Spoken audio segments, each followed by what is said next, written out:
Hi, Casey Woodfin, broker with Shaheen Ruth Martin and Fonville Real Estate. So I'm going to talk to you today, sellers, 5 things you need to do to sell your home. And this is if you're hiring an agent or you're doing it on your own. So first, most important thing is price. So you've got to know your comps in your area. And it's not just the house down the street from you that's sold that's 1,000 square foot bigger. It's not really comparable.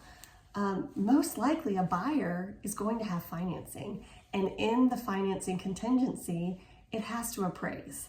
Now, you may get an offer that they waive the appraisal, but we don't know that, and you will not know that until you get the offer. So you want to set yourself up for success.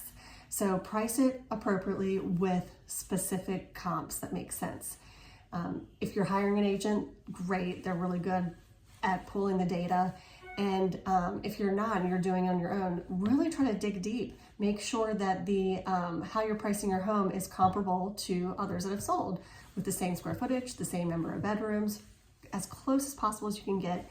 In the same school district is really important because that's kind of how buyers are going to shop mostly. Same amenities.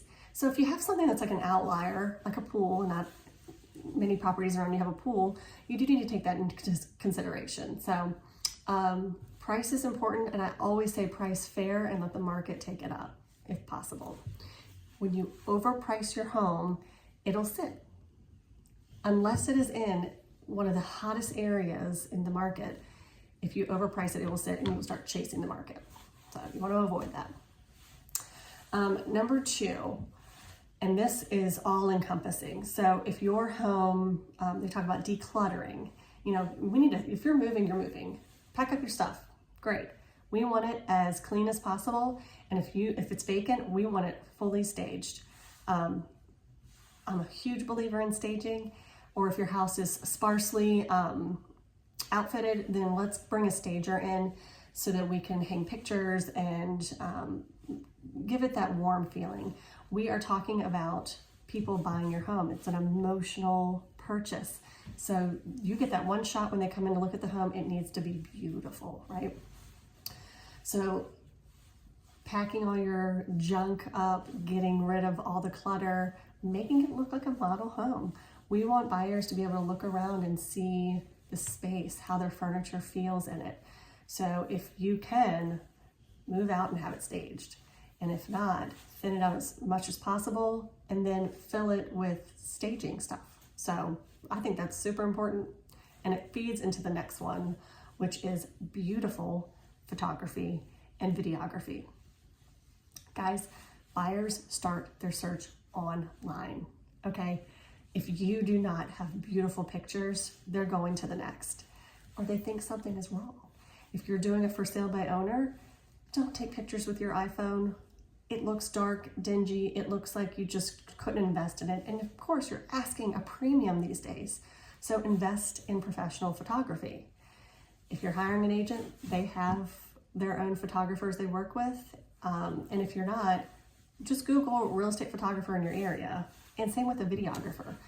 I love a tour. So if you can get a virtual tour, that is huge. Someone can kind of walk through it and then schedule a showing with you. Number 4, you really need to get a copy of the purchase agreement in the market that you are selling your home in. You need to understand the purchase agreement. You need to understand all the contingencies. So contingencies are financing, a home inspection, appraisal, termite, if you're on well and septic, HOA, if there's any HOA issues, because they're going to do an inspection. You need to understand that contract very well, because you could have some surprises that could cost you a lot of money if you're not well versed in that. So get a copy of it. Like I said, if you're working with an agent, they will be able to walk you through it. And if you're not, either ask a friend or ask an attorney for a copy of your localized purchase agreement. And number 5, details matter, okay? So, and I say that because when I list a property, I want a buyer to be able to click on it, see all the beautiful pictures, a video if we did one, aerial photography, but I also want them to know the dimensions of the room. And if the seller does not know that, I'm going to hire an appraiser to have the house measured, and I'm going to get a floor plan done. That detail's huge, having a floor plan. I need to know the age of the systems. So you live there, you should know the last time you had your roof replaced. You should know the last time that you had your HVAC replaced or serviced. All of those are really important. Buyers want to know that. Again, they're paying a premium. So all of those details are huge. I want to know if there's a plat. I want to see where your boundary lines are. It's great to be able to give that to a buyer. We want to inundate buyers with as much information as possible so that they really don't have any questions when they're making an offer. And they feel really good about either paying that premium price or paying above. And in a super competitive market, you really want that buyer, if they're going to ask above, if they're going to waive appraisal, if they're going to waive inspections. So if you have all those details or all those service contracts up front, it really gives them the warm and fuzzies so that they can pay that premium. So those are top 5 things that I think as a seller in this market you should have. Obviously there's many more, but like and follow me for more tips.